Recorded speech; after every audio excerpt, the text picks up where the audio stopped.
Camera लगा करके और उस लंकिनी ने देख लिया, जाने नहीं मरम सठ मोरा और आहार जहाँ लग चोरा। जानता नहीं है मेरे बारे में, मैं लंका के चोरों को खाती हूँ। बजरंगबली ताली मार के हंस के बोले, माता जी झूठ बोलती हो, क्यों? चोर को खाती हो तो रावण से बड़ा चोर कोई दूसरा नहीं है। पहले रावण को खा करके आओ तब मुझे खाना। दोनों में वार्तालाप हुई, गुस्सा हो गई बजरंगबली। मुठका एक महाकपहनी रुधिर बमन धरनी ठनमनी। एक मुक्का मारा बजरंगबली ने, महाकपि बनकर के विशाल रूप ले लिया है बजरंगबली ने। मुक्का मारा, माता जी के 32 दांत बाहर निकल पड़े, पान खाने वाली बन गई और बेहोश होकर धरती पे गिर पड़ी। दूसरा मुक्का मारने जा रहे थे, पुन सवारे उठी सोलंका चोर पान करे विनय ससंगा। मारना मत, मारना मत, मर जाऊंगी मर जाऊंगी। बजरंगबली कहते, बोलो क्या बोलना चाहती हो? इतना ही निवेदन है, प्रवेश नगर की जय सब काजा राखे कौशलपुर राजा। बस मैं निवेदन इतना करती हूँ, तुम लंका में जाओ तो लंका में आग लगा देना, क्योंकि मैं लंका की अधिष्ठात्री देवी हूँ। मेरी मुक्ति तब होगी जब लंका में आग लगाई जाएगी। लेकिन हनुमान, आग लगाना, लेकिन इतना ध्यान रखना विभीषण के घर को मत जलाना। क्यों? क्योंकि विभीषण के घर के भीतर में एक छोटा सा मंदिर है, उस मंदिर में श्री राम जी की मूर्ति रखी हुई है। इसीलिए बस इतना कर देना जाकर के। बजरंगबली कहते, माँ चिंता मत कर, लंका जलेगी लेकिन विभीषण का घर नहीं जलेगा, क्योंकि जहाँ राम जी रहते हैं उसके घर में आग लगाने वाला कोई पैदा हुआ ही नहीं है। बजरंगबली आगे चले, मंदिर मंदिर प्रतिशोधा देखे जहाँ तहाँ अगणित जोधा। कयो दशानन मंदिर माही अति विचित्र कहीं जात सुनाई सैन किए। देखा कपते ही मंदिर मोहन तीख बैदेही। सारे घरों में बजरंगबली घूम रहे हैं। अब सुनो भैया, रावण के घर को मंदिर कह रहे हैं बाबा तुलसीदास। बाबा से किसी ने कहा, बाबा जहाँ मांस मदरा खाया जा रहा हो उसको तुम मंदिर कह रहे हो? बाबा ने कहा, मैं नहीं कह रहा। क्यों? जिसकी आंखों पे जैसा चश्मा लगा होता है उसे वैसा ही दिखाई देता है। हनुमंत लाल जिस समय लंका में प्रवेश कर गए थे उस समय हनुमान की आंखों में सीता बैठ चुकी थी, और सीता का चश्मा जब लगा तो उन्हें घर नहीं सब मंदिर ही मंदिर दिखाई दे रहे हैं। और सब जगह ढूंढने के बाद मेरी माँ नहीं मिली, और एक घर के पास जैसे पहुंचे हैं बजरंगबली, पैर रुक गए। और उस दरवाजे पर क्या है वो देखिएगा, रामायुध अंकित ग्रह शोभा बरन न जाए नव तुलसी का वृंदत ही देखी हरस कपिराए। देखो, कथा को विश्राम की ओर में ले जा रहा हूँ। मैं बादोली निवासी और अपने श्रोताओं से बाहर से आए हुए सबसे कह रहा हूँ कि अगर राम कथा तुम सुन रहे हो तो मेरे कहने से 2 काम दरवाजे पर जरूर करना। क्या? हल्दी और चावल को पीस करके सोमवार के दिन बड़ा सा राम लिख देना दरवाजे के ऊपर, बड़ा सा राम, 2 डंडा आगे 2 डंडा पीछे। जिसके दरवाजे पर हल्दी और चावल पिसा हुआ राम लिखा होता है, मैं विश्वास के साथ कहता हूँ अच्छी आत्मा तो अंदर जाती है, बुरी आत्मा अंदर नहीं जा सकती है। और एक चौपाई में आपके लिए गा रहा हूँ, अगर लिख सको तो दरवाजे पर लिख लेना। लाल स्याही से लिखना है, चाहे वो चंदन हो चाहे कुछ सिंदूर हो। जाकर नाम सुनत शुभ होई, जाकर नाम सुनत शुभ होई। मोरे ग्रह आवा प्रभु सोई, जाकर नाम सुनत शुभ होई, जाकर नाम सुनत शुभ होई। मोरे ग्रह आवा प्रभु सोई, मोरे ग्रह आवा प्रभु सोई।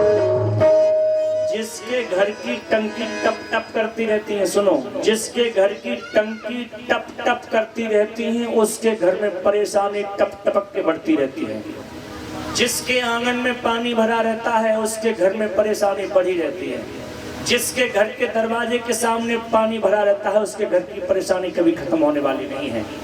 इसीलिए मैं कहता हूं कि दरवाजे पर वो फोटो मत लगाओ जिनमें लंबे लंबे नाखून हाथ जोड़े बैठी हैं दीदी। दीदी है और बीच में लिख दिया है वेलकम। जब से ये अंग्रेजी वाला वेलकम आया तब से मेरे भारत में हो गए वेलकम। तब से वेलकम हो गए, गैया के सब बछड़ा मर गए।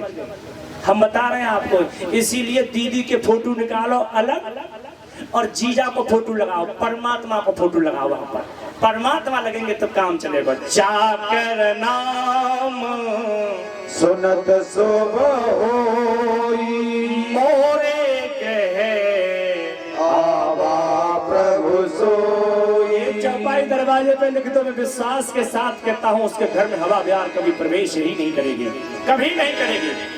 आज बजरंगबली रुक गए और जैसे ही रुके विभीषण जी की आंख खुल गई। मन महु तरक करन कपिलागा, ते ही समय विभीषण जागा।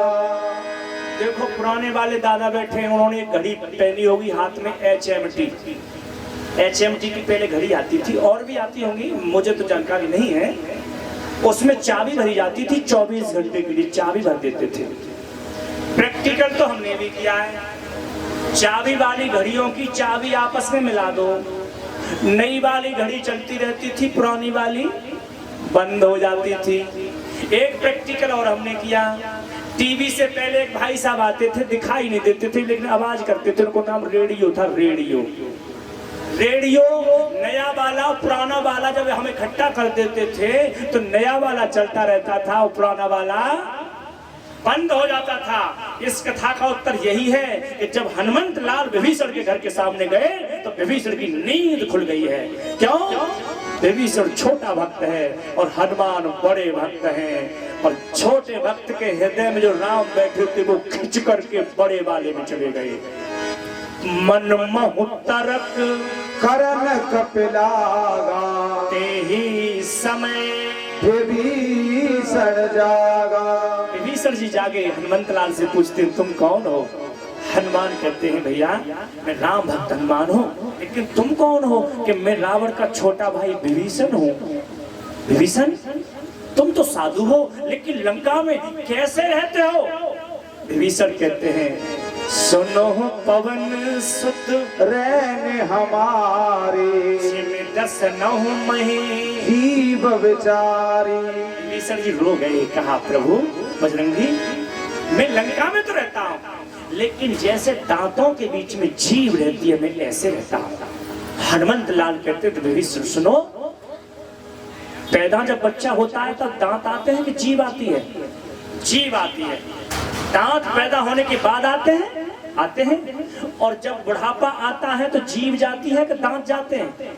कि दांत जाते हैं। जीव आती भी साथ है और जीव जाती भी साथ है। इसलिए विभीषण आए हो तुम पहले और जाओगे भी तुम राम के साथ ही। दांत हैं दशानन तो टूटेंगे भी दांत ही। याद रखना, जब तक ये अकेली बहन जी है ना, बहन जी अकेली जीव, इनकी कृपा है तब तक दांत सलामत है। और जे चल जाए उल्टी सीधी काऊ के ऊपर और फिर दांत टूटे, ये तो मोह जलाए के भीतर को है जाती है, लेकिन दांतों पर जब जूता बजता है तो दांत बाहर निकल जाते हैं। कहने का मतलब ये है कि विभीषण जब तक तू शांत है तब तक दशानन सलामत है, और जिस दिन तूने बोलने पर नंबर लगा दिया उस दिन दशानन मारा जाएगा। आज विभीषण को जागृत कर दिया और विभीषण से कहा विभीषण तुम तो मेरे भाई हो। भाई? हाँ।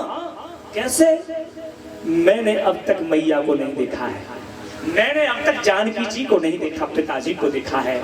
और विभीषण तूने अब तक पिताजी को नहीं देखा है, मैया को देखा है।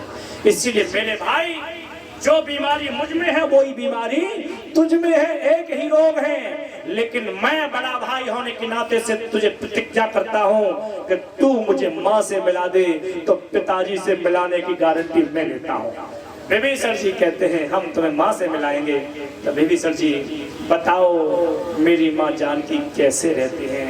और जैसे ही जानकी का समाचार सुना है विभीषण जी रो पड़े हैं।